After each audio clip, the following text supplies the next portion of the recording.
You're listening to the Paul Harrell Program, brought to you by Conduit Media Group. Hey, folks, it's hour number 2. My name is Paul. Thank you so much for being with us. We're building a Liberty machine here, and we need your help to do it. The phone number, call, text 870-275-9799. Hey, welcome back to the program. We have State Representative Nelda Speaks, the happiest warrior in all of the Capitol down in Little Rock. She's from District 100, which is in Mountain Home. Nelda, welcome back to the program. Thank you, Paul, and it's so great to be back. It is always a pleasure to have you on.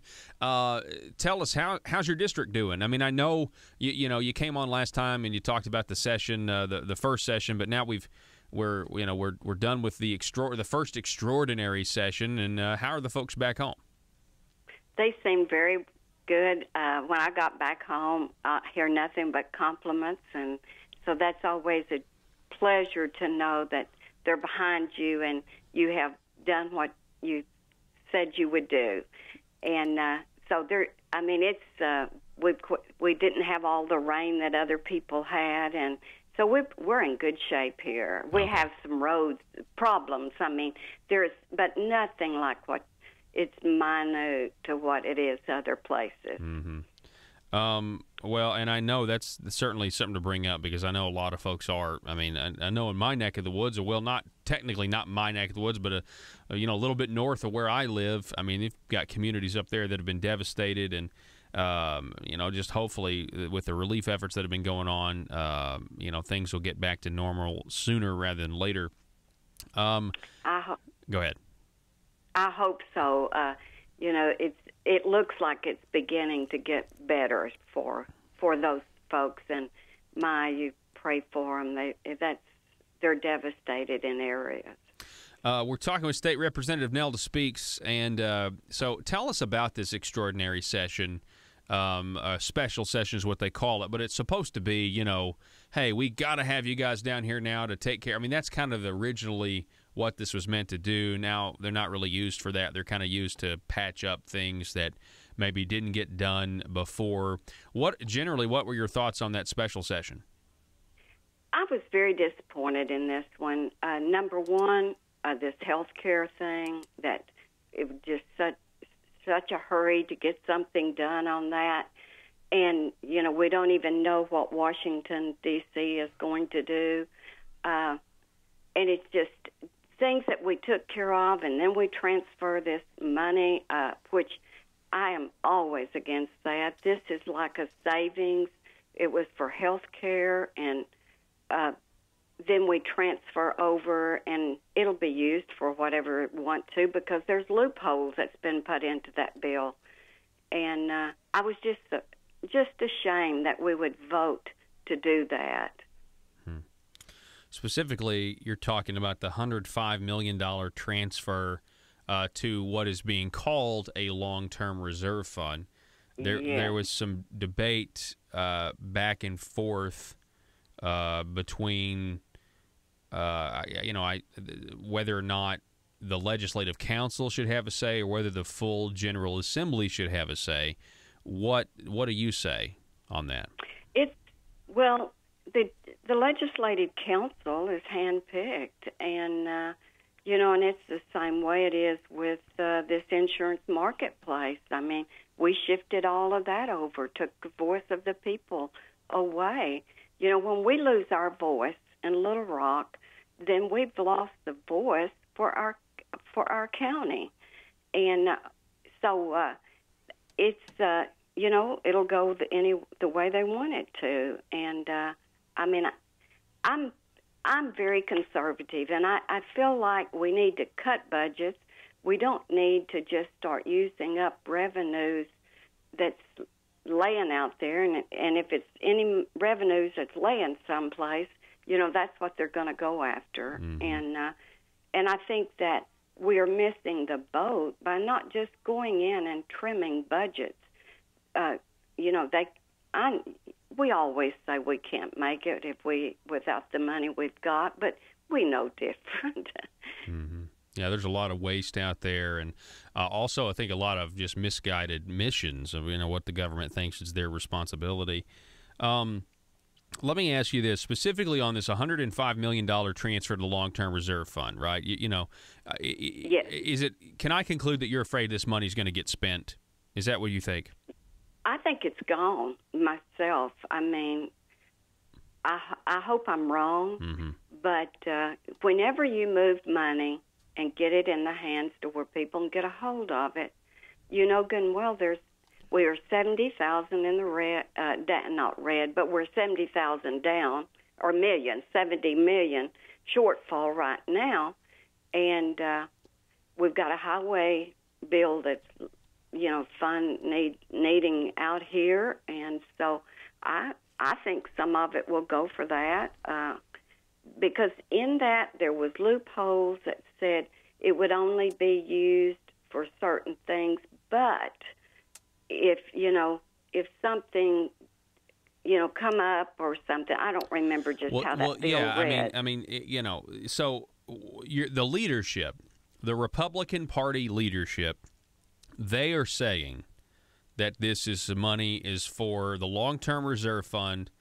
It can be used for Amendment 82 super projects, but that it is to get a better bond rating. Now, I kind of was suspicious when they started saying, hey, if we have this money here, it'll look good and we'll get a better bond rating, which really translates to we'll be able to go into more debt at a lower interest rate. That's what that means as a state. Right. But, do you let me just say this. Do you trust there was some, I guess there was some comments made in the joint budget by Senator Jason Rapert and then Senator Alan Clark that identified a lot of the problem conservatives were having with this was that they just didn't trust what was being said, what was being told to everyone that this is why we needed to do this. And I know trust was an issue because that was also echoed by your colleague, Representative Ballinger, when he went to the floor and said, I'm sticking my neck out for you, Governor. To me, State Representative Speaks, if you have to say that on the House floor, then there's a lot of people maybe that really do maybe not trust what they're being told by their people in their own party. I absolutely believe you're right on.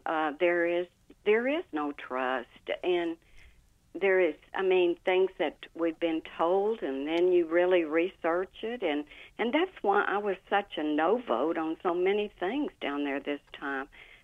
You don't want to be known as the no vote person, but there's a lot of trust. You're sticking your neck out on some things, and I'm not willing to do that. I've never done that on the health care, and I'm not going to start on other things. And I'd rather be a no vote and things work out okay than you just say, well, it's better that way. It worked out all right. Is to be a yes vote and then find out that I got snuckered. I guess that's a good word. What a polite way to put being misled by members of your own party. But that's why I really like you, State Representative Nelda Speaks. I really do. You mentioned earlier that you were disappointed in the healthcare aspect of things. Now, and this is another trust concept to me because they were saying, hey, this is going to institute work requirements. This is going to institute. This is going to allow us to get the work requirements that we want for this program. They told us we had work requirements last time, and that really wasn't the case. It was work referrals. That's pretty much out in the open now, and that's the issue. Is that whatever they say ends up really you finding out that it's not quite the case 6 months from now, a year from now, and then we have to come back and do something else. Was that kind of your fear here on the Arkansas Works work requirements, quote, end quote? We know that the federal government is not going to let you force people to go to work in order to get things. It has never worked, and it's not going to now. They say, well, we put 3,000 people back to work, but it's out of what? 300 and something million people. 300,000, I guess it is. But there is we're not getting them back to work. And when they tell you that it's going to, we're taking people off, and we heard all these great big numbers, but then you begin to hear there's very few people that even fall in that range. Mm-hmm. Yeah, that's exactly right. And you realize that, if you work, I mean, they're talking about a 20-hour, some people are saying a 20-hour-a-week work requirement. Well, if you work 30 hours a week, you'd make too much money. You wouldn't qualify for the government program. Yeah. So, I mean, right. what are we talking about here? Part-time work requirements? And it's just these buzzwords. And then you hear the governor, he goes on, national outlets, and he starts talking about how the Washington, D.C. proposal that has passed the House is not good because it does wind down Medicaid expansion at some point. And it according to him, it shifts too many costs to the state. And it's just, you can just tell people don't want to have the argument anymore, the philosophical argument, should we be paying for able-to-work adults who are choosing not to work to get free health care? See, I, for one, no.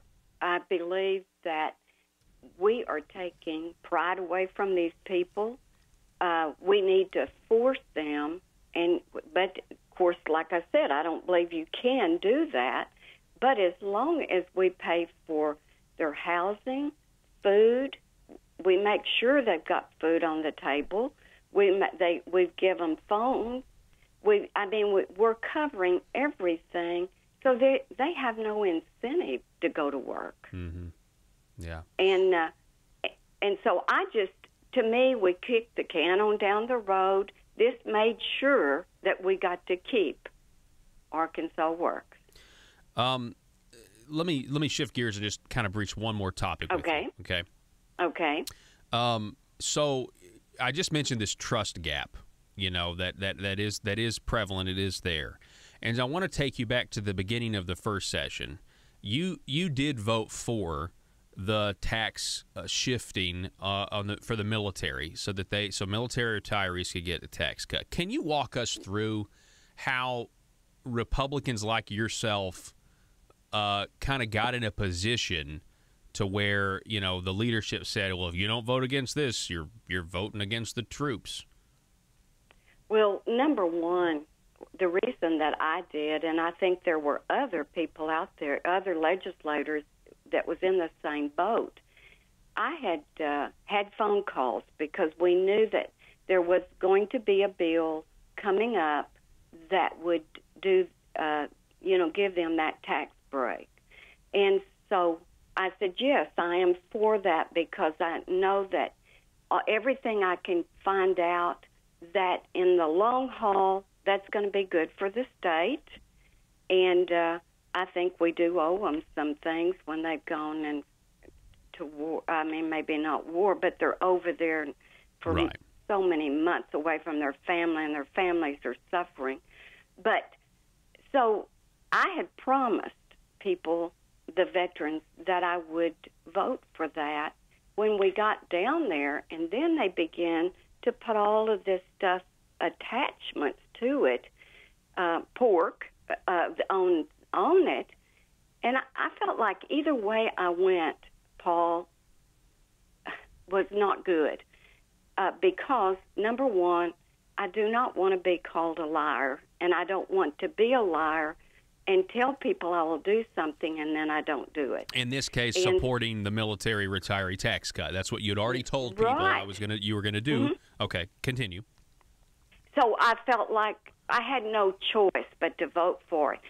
But then we got all of these attachments on that over and above pays for that. It wasn't going to, we just seen a gap there that we could put all this stuff on there and mean more money for the state. And I'm not down there for that. I'm against that. But since I had my word was out there, I went ahead and I voted for it. Well, I certainly appreciate you coming on the program and and explaining that process because I obviously I can sympathize with that, committing to the folks in your district, hey, you would support this, but then you get down there And, you know, they added all that other stuff, and they actually ended up raising more revenue than they needed to pay for it. And, you know, but it's a tough situation. And I would just say this. It's a situation that the Republican leadership shouldn't have put other Republicans in my opinion. Paul, we've been put in so many situations that we should never have been put in because we are increasing government. And we say out here that that's part of our platform. We are for less government. But we don't find that. Mm-hmm. It's like we forget what our platform is, what we absolutely stand for as a party. And that bothers me because I don't know what we're going to do to change some of this. I mean, you can be a no vote, and you're only one vote, and you try to convince other people, you know, but I don't have that loud a voice, I guess. Well, hey, I'm glad that you came on, and you know, and you're on the program, and you're talking to your constituents and other people across the state as well. We appreciate it. You're a happy warrior. State Representative Nelda Speaks from District 100 out of Mountain Home. Be safe, and we will talk to you very soon. Thank you, Paul. It's always great to talk to you. Alrighty. Have a great evening. Yes, ma'am. Be safe. Folks, we got to take a break. Got to go. Back in just a moment.